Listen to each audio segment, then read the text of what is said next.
จอลูกหนังวิเคราะห์บานเตะที่ได้3คู่ประจำวันอาทิตย์ที่1เดือน2ปี2026เขามาเริ่มกันในคู่หนึ่งในศึกพรีเมียร์ลีกอังกฤษแต่ในเวลา21:00ของคืนนี้การพบกันระหว่างแมนเชสเตอร์ยูไนเต็ดจะเปิดบ้านต้อนรับการมาเยือนของฟูลแลมแมนยูพวกเขาได้เล่นในบ้านที่โอลด์แทรฟฟอร์ดถือว่าได้เปรียบอย่างชัดเจนเกมบุกในช่วงหลังถือว่ามีความไหลลื่นขึ้นยิงประตูได้ค่อนข้างสม่ำเสมอส่วนฟูลแลมทีมเยือนฟอร์มในช่วงหลังถือว่าใช้ได้เป็นทีมที่แพ้ยากเกมรับค่อนข้างมีระเบียบวินัยลินเป็นระบบจุดที่เป็นท้องของพวกเขาคือศักยภาพนักเตะผู้ลิ่นที่ยังคงเป็นท้องแมนยูเกมเยือนมักจะจบสกอร์บ่ค่อยคมรูปเกมคาดว่าแมนยูเจ้าบ้านน่าจะเป็นฝ่ายที่คล้องบาสและบุกเซตเป็นหลักส่วนฟูลแลมน่าจะถอยไปเน้นตั้งรับและรอจังหวะการเล่นเกมส่วนกลับไว้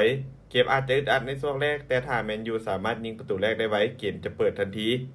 การคาดการณ์สกอร์ที่น่าจะเกิดขึ้นแมนยูจะเปิดบ้านเสือลักษณะฟูลแลมไปด้วยสกอร์2-1มานตอนคู่ที่2เตะในเวลา23:30ของคืนนี้บิ๊กแมตช์ระหว่างท็อตแนมฮอตสเปอร์จะเปิดบ้านต้อนรับการมาเยือนของแมนเชสเตอร์ซิตี้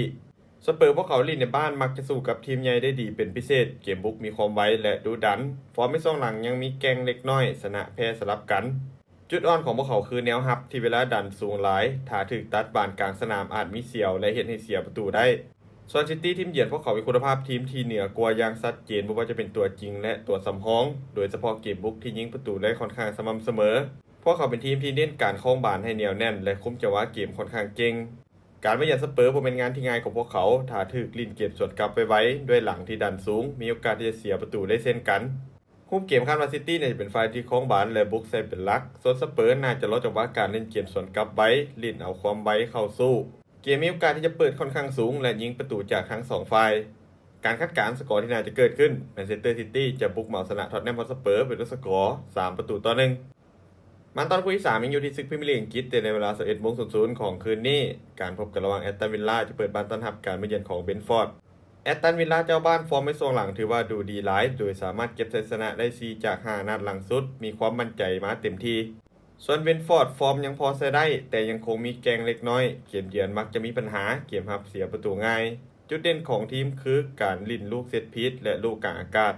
รูปเกมคาดว่าวิลล่าเจ้าบ้านน่าจะเป็นฝ่ายที่คล้องบาสและบุกเข้าใส่เป็นหลักส่วนเบนฟอร์ดน่าจะเน้นตั้งรับและรอจังหวะการเล่นเกมสวนกลับตามสไตล์ของพวกเขาถ้าหากวิลล่าพวกเขาเป็นฝ่ายที่ยิงประตูแรกได้ก่อนเกมจะเข้าทางพวกเขาทันทีผลจากภาพรวมยังคงเป็นวิลล่าที่เหนือกว่าอย่างชัดเจนทั้งฟอร์มและความได้เปรียบจากการเล่นในบ้านการคาดการณ์สกอร์ที่น่าจะเกิดขึ้นแอสตันวิลล่าจะเปิดบ้านเสือลักษณะเบนฟอร์ดไปด้วยสกอร์2-1สุดท้ายนี้ถ้าคนสนใจแนวทางดีๆแบบนี้อย่าลืมกดไลค์กดแชร์ออกไปเพื่อเป็นแนวทางเพิ่มเติมและใครสนใจอยากลงทุนสามารถกดลิงก์ทางหน้าซองได้เลยเด้อ